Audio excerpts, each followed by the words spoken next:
विश्वास शर्मा, आदित्य हॉस्पिटल में orthopaedic consultant.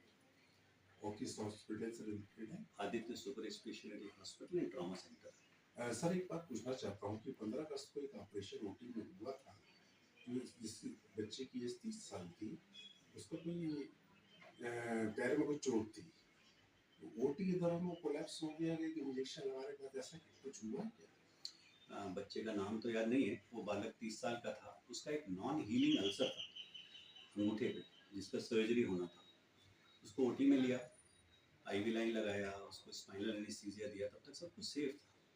But जैसे ही उसको एक टेस्ट डोज दिया आईवी एंटीबायोटिक का, उस एंटीबायोटिक से इतना ज़बरदस्त एनाफिलैक्टिक रिएक्शन हुआ कि it was difficult to revive him. हम उसको रिवाइव कर भी पाए।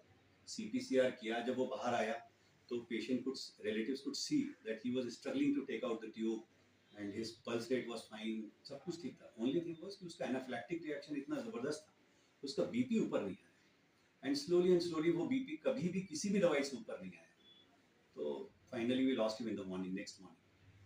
सर ऐसा ऐसा कुछ नहीं था कि जो उसको इंजेक्शन आपने दिया तो वो सही कंपनी सही प्रोटेक्शन था, उस इतने जल्दी 30 इयर्स बच्चे का एक माइनर अल्सर होने के बाद तो कोलैप्स हो गया, ऐसा कुछ है क्या?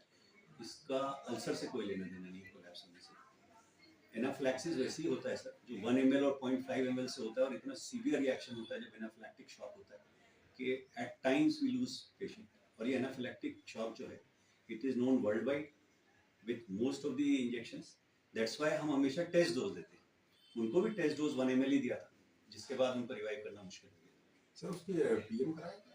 उसके पोस्टमार्टम की पूरी सूचना भिजवाई, और her relatives were not agreed to get the postmortem done. Still we sent the information. जब वो यहाँ से जाने लगे तो हमने उनसे साइन भी लिया, और पेपर भी हमने सूचनार्थ के लिए यहाँ बस स्टैंड चौकी पे भेज दिया था।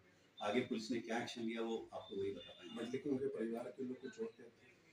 सब जितने लोग उतनी बातें हो सकती है, ये मुझे पता है कि डॉक्टर साहब लोग ने वहाँ समझाया कि यहाँ पोस्टमार्टम नहीं करना, सीधे ले जाएंगे। नहीं सर, वहाँ उनके ब्रदर और उनके शायद मामा या चाचा दोनों के साइन उस पेपर पे, कि उसमें साफ साफ ये लिखा हुआ है कि अस्पताल वालों ने हमें पूरी तरह समझाया पोस्टमार्टम करवाने के लिए, पर हम अपने पेशेंट को यहाँ से अंतिम क्रिया के लिए ले जाना चाहते हैं, और हम पोस्टमार्टम के लिए इच्छुक नहीं।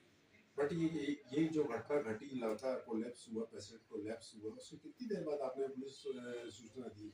सर 15 अगस्त का दिन था, सूचना तो उसी समय भेज दी थी, एंड फाइनली जो भी प्रक्रिया होते होते जब वो जाने लगे तब तक पुलिस वाले आ नहीं पाए थे, आई डोंट नो, पर हाँ सूचना तो भेज दी गई थी। कितनी देर बाद सर?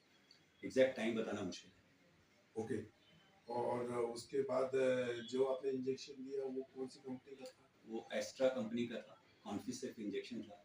उसकी कंपनी वाले बंदों को बुला के भी उसी दिन मैंने बात भी किया, उनसे पूरा बैच रिप्लेस भी हुआ, ऑफिशियल लेटर भी उनको दिया, ऑफिशियल लेटर भी उनसे लिया, और उस बैच जो इंजेक्शन लगा था उसका लेबल प्रिजर्व्ड है, उसका बैच नंबर प्रिजर्व्ड है, फाइल में है, एवरीथिंग इज देयर।